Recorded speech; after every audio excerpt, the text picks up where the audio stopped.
নমস্কার। যুক্তি তর্ক সঙ্গে অর্কই আপনাদের স্বাগত। আপনাদের সঙ্গে আমি অর্কপ্রভ সরকার। মার্কিন যুক্তরাষ্ট্রের 47তম প্রেসিডেন্ট ডোনাল্ড ট্রাম্প আগামী 4 বছর আমেরিকাকে কোন পথে চালাবেন সেটা নিয়ে তুমুল আগ্রহ আছে সারা বিশ্ব জুড়ে।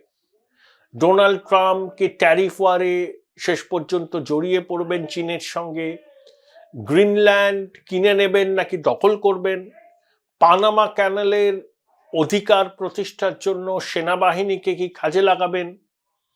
কোথায় কোথায় রেজিম চেঞ্জ করবে, মানে করার চেষ্টা করবে ট্রাম্প প্রশাসন, সেটা নিয়ে বিশ্ব জুড়ে আলাপ আলোচনা, এক্সপার্টরা নানা রকম মত দিচ্ছেন।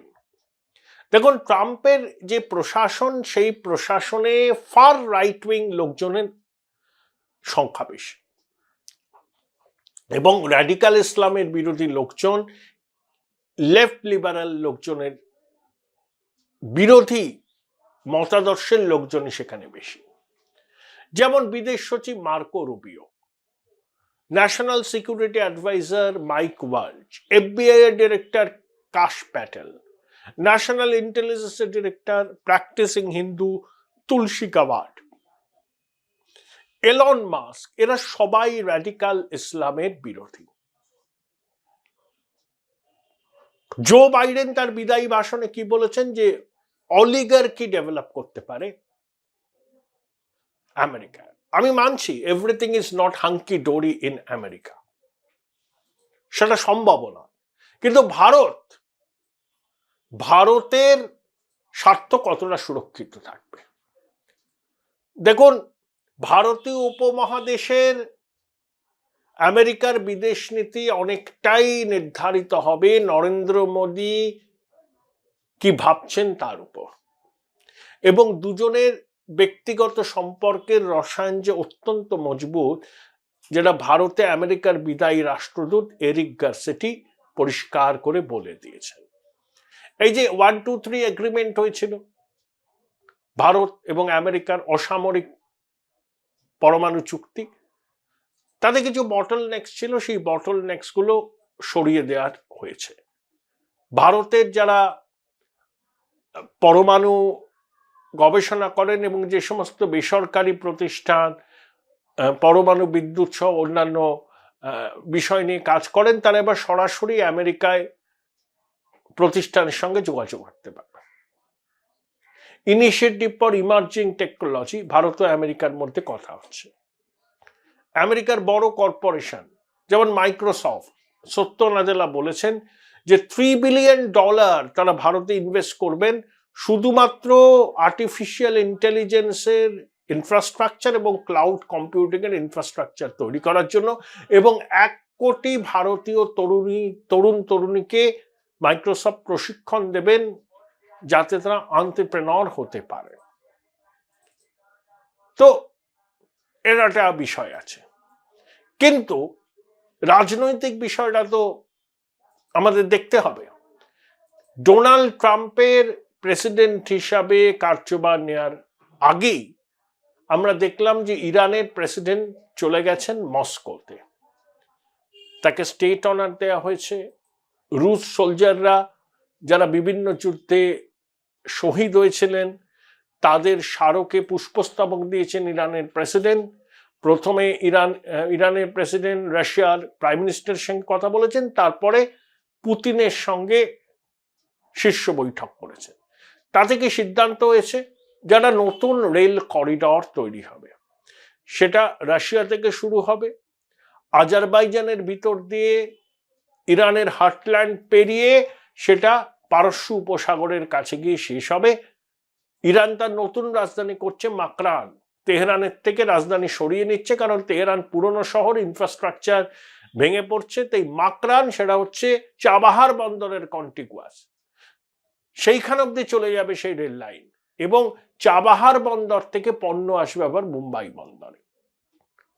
2, রাশিয়া এবং ইরান অসামরিক পরমাণু ক্ষেত্রে সহযোগিতা বাড়াবে। একটা পরমাণু বিদ্যুৎ কেন্দ্র রাশিয়ার উদ্যোগে ইরানে তৈরি হচ্ছে, আরেকটি তৈরি হবে। 3, দুদেশ পরস্পরের মধ্যে সামরিক সহযোগিতা বৃদ্ধি পাবে, স্ট্র্যাটেজিক অ্যালায়েন্স তৈরি হবে। অভিযোগ আছে যে ইউক্রেনের বিরুদ্ধে যুদ্ধে রাশিয়া ইরান থেকে ড্রোন কিনেছে, কিন্তু ইরান কখনোই সেটা স্বীকার করেনি। 4, সম্প্রতি রাশিয়া নর্থ কোরিয়া এবং বেলারুসের সঙ্গে চুক্তি করেছে। নর্থ কোরিয়া এবং বেলারুস যদি আক্রান্ত হয়, রাশিয়া তাদের হয়ে লড়াই করবে। আচ্ছা, ন্যাটোর একটা পাল্টা। বেলারুস কার্যত রাশিয়ারই অংশ, আলেকজান্ডার লুকাশেঙ্কো কার্যত পুতিনের একজন বিশ্বস্ত অনুচর, এবং কিম জং উনের উত্তর কোরিয়া সেখান থেকে সৈন্য গেছে রাশিয়ার বাহিনীতে, যারা ইউক্রেনের বিরুদ্ধে লড়াই করেছে। অর্থাৎ নর্থ কোরিয়া সারা দুনিয়ার থেকে বিচ্ছিন্ন, তারা কিন্তু পরমাণু শক্তিধর দেশ। সে দেশের লোক এই যুদ্ধজিগিরের মধ্যেই থাকতে অভ্যস্ত। মানুষের জীবন ধারণ যেখানে কঠিন, সেখানে কিম জং উন সমরাস্ত্র প্রতিযোগিতায় নেমেছেন এবং নিজে বিলাস বৈভবের মধ্যে কাটান। এই ধরনের ডিকটেটর কমিউনিস্টরা এরকমই হন, মানুষকে বোকা বানান, পৃথিবী থেকে বিচ্ছিন্ন করে রাখেন এবং নিজেরা বিলাস বাসনে ডুবে থাকেন। কিন্তু রাশিয়া কিম জং উনের উত্তর কোরিয়ার পাশে আছে, ইরানের আয়াতোল্লাদের পাশে আছে, বেলারুসের আলেকজান্ডার লুকাশেঙ্কোর পাশে আছে। বেলারুস এবং উত্তর কোরিয়া আক্রান্ত হলে রাশিয়া ঝাঁপিয়ে পড়বে তাদের প্রোটেকশনে, কিন্তু ইরানের সঙ্গে সেই রকম চুক্তি হয়েছে কিনা এখনো সেটা প্রকাশ্যে আসেনি। অনেকে বলছেন যেভাবে আমেরিকা ইরানের রেজিম চেঞ্জের হুমকি দিচ্ছে, তাহলে ইরান এবং রাশিয়ার এই চুক্তিটাই হবে যে ইরানকে আক্রমণ করলে আমেরিকা বা ওয়েস্টার্ন পাওয়ার, রাশিয়া তখন ইরানের পাশে এসে দাঁড়াবে, অর্থাৎ আরা বিশ্বযুদ্ধের পরিস্থিতি তৈরি হবে। আশঙ্কার মেঘ। যদিও পুতিন আর ট্রাম্পের মধ্যে সম্পর্ক পুতিন আর বাইডেনের সম্পর্কের থেকে অনেক ভালো, কারণ ট্রাম্প বলেছেন আমি পুতিনের সাথে কথা বলবো, হামাস ইসরায়েলের একটা সংঘর্ষ বিরতি হবে এবং আমেরিকা ইসরায়েল যৌথভাবে ইরানের যে অ্যাক্সিস অফ ইভিল আছে, যেমন হেজবুল্লাহ বলুন, হুতি বলুন, হামাস বলুন, তাদের কোমর কিন্তু ভেঙে দিয়েছে। নাসরাল্লাহ নিহত, খান ইউনুসের কসাই হামাসের নেতা ইয়াহিয়া সিনহা নিহত, তারপরে কাসেম সোলেমানি ইরানের রেভলিউশনারি গার্ডের বড় কর্তা, তিনি আমেরিকার ড্রোন হামলায় নিহত। আবার সিরিয়ায় বাশার আল আসাদের রেজিমের পরিবর্তনের পর ইরান সিরিয়াকে ব্যবহার করে লেবাননের হেজবুল্লাহকে আর রসদ পৌঁছতে পারছেন। আবার লেবাননে যিনি এখন প্রেসিডেন্ট হয়েছেন, তিনি লেবাননের আর্মি চিফ ছিলেন, পশ্চিম ঘনিষ্ঠ। এই প্রেক্ষিতে ইরানের প্রেসিডেন্টের মস্কো যাওয়া, পুতিনের সঙ্গে বৈঠক করা, অনেকগুলো চুক্তি সম্পাদিত করা আবার জিও পলিটিক্সের ক্ষেত্রে একটা আশঙ্কার মেঘ ঘনাচ্ছে। কারণ ট্রাম্প বদ্ধপরিকর যে তিনি আব্রাহাম অ্যাকর্ড রূপায়িত করবেন এবং মধ্যপ্রাচ্যের বিভিন্ন দেশ ইসরায়েলকে কূটনৈতিক স্বীকৃতি দিতে বাধ্য হবে। এটাই ট্রাম্পের ঘোষিত নীতি। তিনি বিশ্বাস করেন তাহলেই মধ্যপ্রাচ্যে শান্তি আসবে, ব্যবসা বাণিজ্য হবে, এবং ইরানের আয়াতোল্লাহ রেজিমকে ট্রাম্প প্রশাসন চেঞ্জ করার ক্ষেত্রে বদ্ধপরিকর।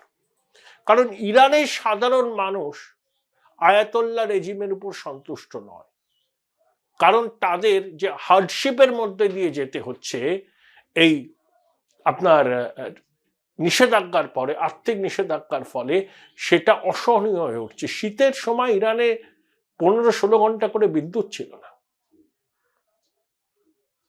ইরানের $1 ইজ ইকুয়াল টু ইরানের যে মুদ্রা, একের পিছনে যে কটা শূন্য বসাতে হবে আমি তো অন্তত বুঝে উঠতে পারিনি।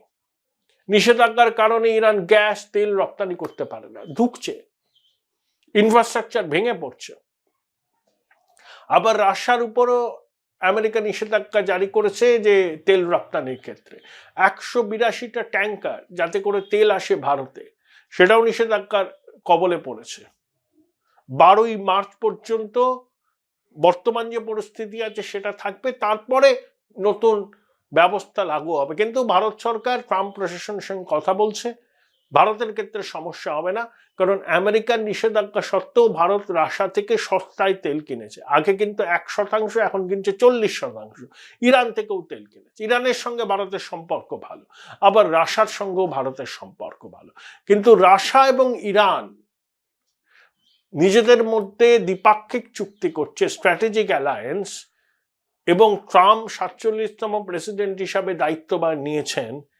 এই প্রেক্ষিতে এটা একটা অশনি সংকেত, কারণ ইরানের আয়াতোল্লাহ রেজিম আশঙ্কা করছে মার্কিন হানার, অর্থাৎ আমেরিকা হয়তো ওদের পরমাণু ইনস্টলেশন গুলোতে হামলা চালাতে পারে। Join Indian Institute of Hotel Management now. Right choice, right decision. Regime চেঞ্জের জন্য সেখানে বিদ্রোহ উস্কে দিতে পারে। ইরান তাই প্রোটেকশন খুঁজছে, সেই জন্য তারা রাশিয়ার সঙ্গে চুক্তি করেছে। এটা ট্রাম্পের দায়িত্ব নেওয়ার পর একটা বড় ঘটনা, এবং এতে অশান্তির মেঘ ঘনাবে। আব্রাহাম অ্যাকর্ড বাস্তবায়িত করতে ট্রাম্প বদ্ধপরিকর, কারণ তিনি ওটাই বিশ্বাস করেন যে ইসরায়েলকে যতক্ষণ না পর্যন্ত আরব দুনিয়া স্বীকৃতি দেবে না, ততদিন পর্যন্ত এই অশান্তি বন্ধ হবে না। আমাদের পাকিস্তানেও রেজিম চেঞ্জের সম্ভাবনা উজ্জ্বল। দেখুন, পাকিস্তান পরমাণু শক্তিধর দেশ। যদি পাকিস্তানে কোনো পরমাণু হামলা হয়, পাকিস্তান কিন্তু রিটালিয়েট করতে পারবে না, সেই প্রযুক্তি ওদের নেই। সেই প্রযুক্তি ওরা চাইছে, আমেরিকা নিষেধাজ্ঞা জারি করেছে, এখন ওরা চায়নার কাছ থেকে সেই প্রযুক্তি হস্তান্তর চাইছে, বিনিময়ে গদর বন্দরটা চীনের হাতে তারা তুলে দেবে। ইমরান খানের মুক্তির জন্য ট্রাম্প প্রশাসন সক্রিয় হবে বলে আশা করা যাচ্ছে, কারণ যে স্পেশাল এনভয় ট্রাম্প নিযুক্ত করেছেন রিচার্ড গ্র্যানওয়েল, তিনি কিন্তু ইতিমধ্যেই ইমরান খানের মুক্তির দাবিতে সরব হয়েছেন। তিনি বলছেন যে ট্রাম্পকেও যেভাবে রাজনৈতিক প্রতিহিংসার জন্য হেনস্থা করা হয়েছে, ইমরানকেও ঠিক সেই একই কারণে জেলবন্দি করে রাখা হয়েছে। ইমরানের 14 বছর কারাদণ্ড হয়েছে, তার স্ত্রী বুশরা বিবির 7 বছর কারাদণ্ড হয়েছে দুর্নীতির দায়ে। তিনি অ্যাপিল করবেন। কিন্তু ইমরানের দলের সমর্থকরা বলছেন যে আর বেশি দিন দেরি নেই, ইমরানের জেল মুক্তি, এবং তিনি স্বমহিমায় পাকিস্তানের রাজনীতিতে প্রত্যাবর্তন করবেন। দেখুন, শাহবাজ শরীফের সরকারের সেই অর্থে লেজিটিমেসি নেই, এটা কিন্তু পুতুল সরকার। কিভাবে নির্বাচন হয়েছে আমরা জানি, আসল ক্ষমতা সেনার হাতে।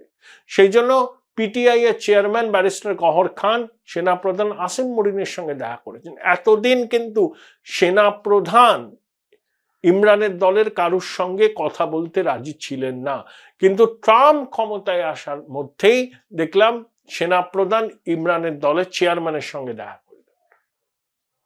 তাহলে আবার পাকিস্তানে পালা বদলের ইঙ্গিত, কারণ শাহবাজ শরীফ বলছেন আমি ব্রিক্সের সদস্য হব, ইরানের সঙ্গে অভিন্ন ইসলামিক কারেন্সি চালু করব, এটা আমেরিকা মানতে পারছে না, তাই তারা রেজিম চেঞ্জ চায়। আর বাংলাদেশের কপালে কি আছে আমি অনেকবার বলেছি, চর্বিত চর্বণ করব না। আওয়ামী লীগ পথে নেমে পড়েছে, অনেক জায়গায় তারা মিটিং মিছিল করছে। ইউনূসের উপর বাংলাদেশের মানুষ ক্ষেপে গেছে, কারণ ইউনূসকে যারা মনে করেছিলেন সর্বরোগর বিশল্যকরণী, তারা এখন কপাল চাপড়াচ্ছেন। এর থেকে তো আগেই ভালো ছিলাম। কোন পরিস্থিতির মধ্যে বাংলাদেশের 18 কোটি মানুষকে নিয়ে আসলো ইউনূস। 30 বছর পিছিয়ে গেছে বাংলাদেশ, 30 বছর লাগবে আগের অবস্থায় ফিরে আসতে। কিন্তু সব থেকে উল্লেখযোগ্য যে ঘটনা আমার মনে হয়, যেটা ভূ রাজনৈতিক পরিস্থিতিকে অনেকটাই প্রভাবিত করবে, সেটা হচ্ছে ইরান এবং রাশিয়ার এই চুক্তি। ট্রাম্প দায়িত্ব নিলেন, ইরানের প্রেসিডেন্ট মস্কো গিয়ে পুতিনের সঙ্গে দেখা করে বাইল্যাটারাল এগ্রিমেন্ট করলেন। তাতে যেমন পরিকাঠামো আছে, এনার্জি কোঅপারেশন আছে, এবং একই সঙ্গে নিরাপত্তার ক্ষেত্রটাও জড়িয়ে রয়েছে। এখন দেখা যাক ওয়াশিংটন এই পুরো বিষয়টা নিয়ে কিভাবে প্রতিক্রিয়া দেয়।